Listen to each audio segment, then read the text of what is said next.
Hey kids, what's happening? We got a good layer of ice on there, but as you can see today, it's raining, so we got a skiff of water over the pond, which makes it very slippery. Would I walk out there? No.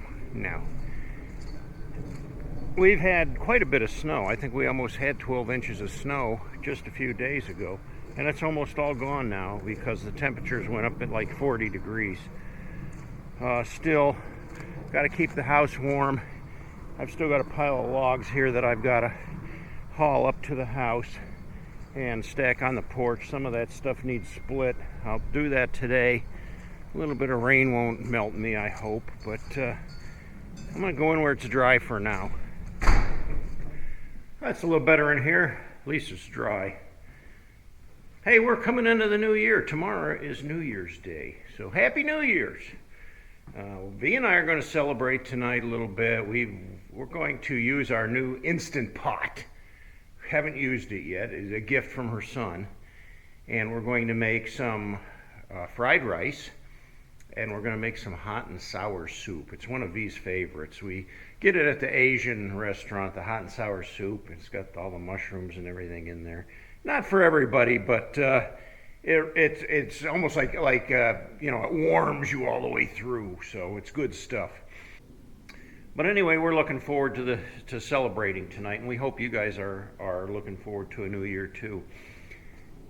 When it comes around this time of year, though, I'm always reminded of some of the winter campouts that we used to have. Now, in December and maybe even into the 1st of January, you get weather like this. I mean, this past week, the weather's been up in the 40s, and we've even saw sunshine like yesterday. Today, rainy, not so nice. But, yeah, we had some really nice weather, and this was many years ago. And I thought it might be fun to take my kids on a survival camp out. Now, I called it a survival camp out. I don't know how much survival there was to it, but the kids liked it. They thought, wow, this is cool. So, we loaded up some hot dogs and buns, some ketchup and mustard, our sleeping bags. We did take a tarp and some twine, so that was the thing we were going to do. I had my survival knife on my belt, strapped to my leg, and my son had his survival knife strapped to his leg. It was all part of the fun. We went over to my mom and dad's. Mom and dad used to have about 12 acres or more, and they had a Christmas tree farm there.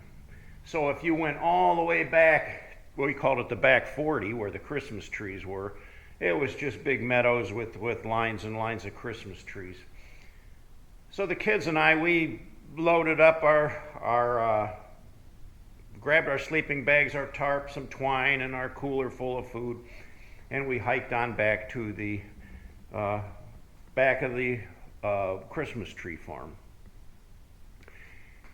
Now, the first thing we wanted to do was make a little shelter, so we hacked down some poles, some trees that we could find, dragged some trees out of some pole-sized trees. And we lashed them together and made like a primitive type of a frame. And once we had that all done to our satisfaction, we had brought along a big plastic tarp, one of those blue tarps with the grommets in the sides or whatever. And we put that over top of our frame, and then we staked it down to the ground, put some rocks and logs around the edges to keep it all sealed up, to keep the wind out, and had a little flap for our door. Inside, I put some plastic or visqueen down on the ground, and we rolled our sleeping bags out there. The next thing we did was to get a little campfire going. So not too far outside the tent, we built a little campfire. The weather was nice. It wasn't sunny at the time, as I remember. It was a little cloudy, but it was comfortable. And we got a little campfire going. We went over into the edge of the woods, and we trimmed some little limbs off of some smaller trees, and we willed ourselves some weenie roasting sticks. We sat around the campfire cooking our hot dogs, and the kids, they loved it. They were just having the time of their life. About the time we finished up cooking our hot dogs, things went south really quick. Now, back in those days, I didn't have a cell phone. I didn't watch the local weather on TV to see what was going to happen. And boy, there was a blizzard coming. Little did we know. And it was coming right now. So the winds picked up like incredibly. The wind was blowing so hard that the campfire, the flames were going like sideways, and they kept shifting directions. So it didn't matter where you stood, you'd get a face full of smoke and ash one minute, and then it would switch over. If you tried to walk over on the other side of the fire, next thing you know, the flame was blowing at you that way too. So there was no comfort in standing around the campfire. So we took our food, we retreated inside of our survival tent, and finished eating our food in there. We had some hot dogs and some chips, and I think you all had a can of pop or something, or soda that we drank while we were in there. Well, the weather started snowing. The temperatures just went down in a hurry, and it was pretty cold and nasty out there. The wind was just beating our tent was just like beating like crazy from the wind. So we crawled inside of our sleeping bags, and by then the sun was starting to go down, and it was getting dark already. We fell asleep pretty quick, but sometime in the middle of the night, I was awakened by one of the kids, and they were cold. They were very cold. So I said, well, we're just going to have to all like snuggle up together. And I think we kind of zipped our sleeping bags together and all got in there together where we could stay warm. And somehow we managed to make it through the night. When we woke up in the morning, and it was the crack of dawn, we got up, and it was cold. I mean, you could see your breath inside that tent. It was cold. So we put our shoes, our boots on, and we rolled up our sleeping bags. And I said, just grab your sleeping bags. We'll take the cooler with us. We'll come back later and get the tent, but we're getting out of here. We almost had to dig ourselves out. The snow was piled up against the side of the tent. It had drifted over the tent, and there was well over a foot of snow on the ground, probably about 18 inches of snow or so that fell overnight. It was crazy. We hiked back up to the house. Grandma had some pancakes and hot chocolate for us, and life was good. Once again, we were able to warm up, get some feeling back in our fingers. But good memories. I'm sure my kids remember that too, but that was a lot of fun. You never forget those days. I had a bunch of buddies, though, that always camped out this time of year, right around New Year's. Not on New Year's, but, usually the week after, or something, a week or two after. And it was in January, and we would camp out. I had a buddy that had a big farm. It used to be a strawberry farm where they marketed strawberries. So they had, I don't know how many acres there. They had a lot of acreage. And they had like a Jeep road that went all the way back, 2 or 3 fields back, and it was back there that they would always have this winter camp out. The boys would go over there like a week before, and they'd take the John Deere tractor out, and they'd go in the woods, and they'd drag trees out with the tractor, stumps, whatever they could find to build this bonfire, and they would make this enormous bonfire. I mean, a big, big bonfire. They'd light it that day of, and by the time we'd show up there, the fire was already putting out some pretty good heat. So generally, as I remember, the temperatures were usually in the 30s, so it wasn't like freezing cold. It was, and if you were wearing, appropriate clothing, the right kind of shoes or boots, you're going to be fine. You're going to be just comfortable as could be. There was a couple times that they actually built a nice big lean-to, and they had brought an old couch back there and put it in the lean-to. So if you were sitting on the couch in the lean-to, it was facing the fire, the heat would come from the fire, and it was actually probably 60 degrees inside. That lean-to was very comfortable. Now, one of the favorite things I liked about this campout is the guys would cook. So they'd rake hot coals out of the fire, And then they had a grill set up there, and they would do baked potatoes and steaks and sausages, hot dogs, whatever, hamburgers. I mean, there was so much food. They would have crock pots of like chili and stew and all kinds of good stuff. So you would eat very well, and then they had plenty to drink too.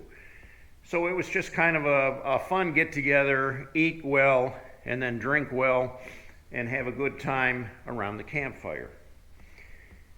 Well, it was always the tradition then that around midnight we would pack up, load our gear up, put all of our winter gear on, your hat and your scarf and everything, and we would go on a hike.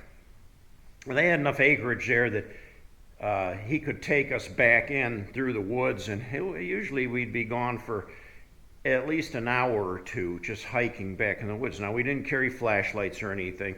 I would call it a night hike, but there was snow on the ground, generally speaking, so you could see pretty well where you were going at night without a flashlight. And there's usually maybe 10 or 12 of us, depending on who could make it to the camp out or not. But we'd go on this big hike back around through, and it was fun. There was a lot to see at night, and it was always an interesting walk. Now, one time, it was pretty cool. One of the guys had brought a stack of refrigerator boxes, big cardboard refrigerator boxes, and they were kind of folded up. So we unfolded them, kind of put them together, and I think there was probably 5 or 6 refrigerator boxes.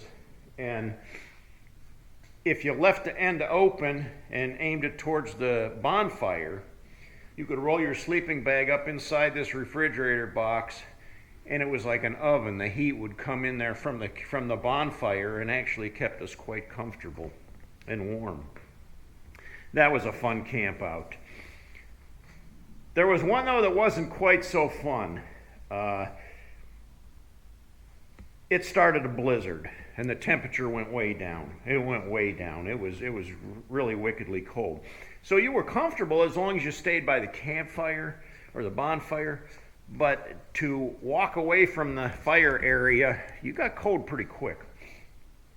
Well, come midnight, and the guys wanted to go for their hike, so we bundled all up, put all of our gear on, wrapped our scarves around our face, and we headed off into this blizzard to go on this hike.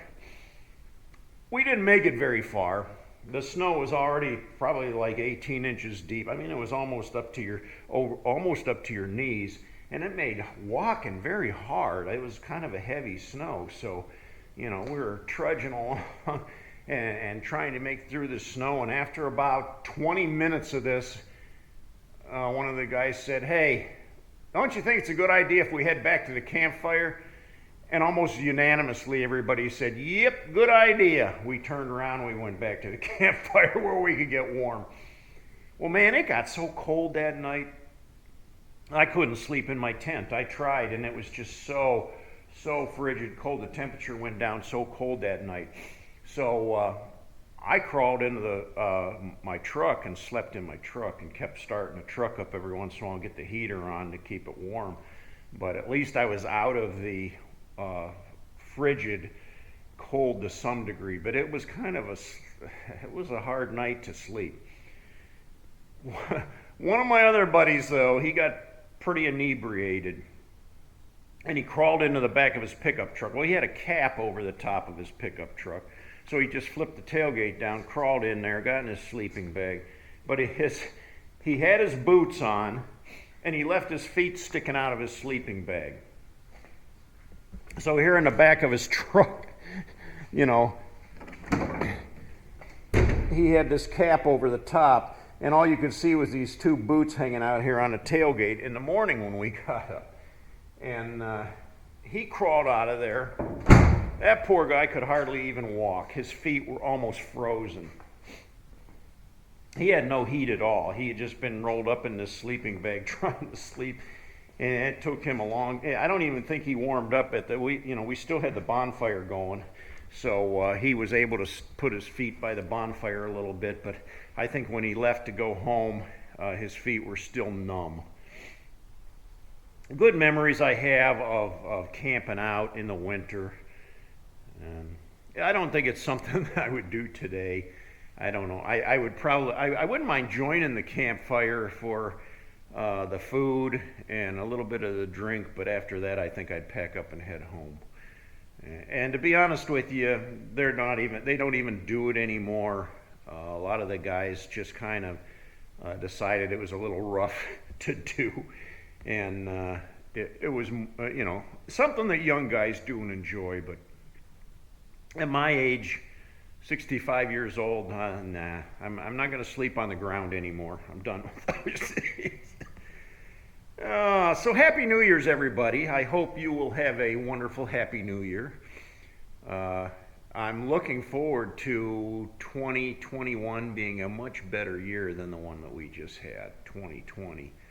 Whew, what a terrible year that was, in more ways than one. Especially if you're here in the USA. We have really dealt with some of the craziest stuff I think I've ever seen in my life. So I'm looking forward to a much, much better year, 2021. That's it, cats. Give the video a thumbs up, subscribe to the channel. Thank you so much for all your support. It's been a good adventure, and we will continue on and hope to entertain you in the new year. Happy New Year's, everybody. We'll catch you later.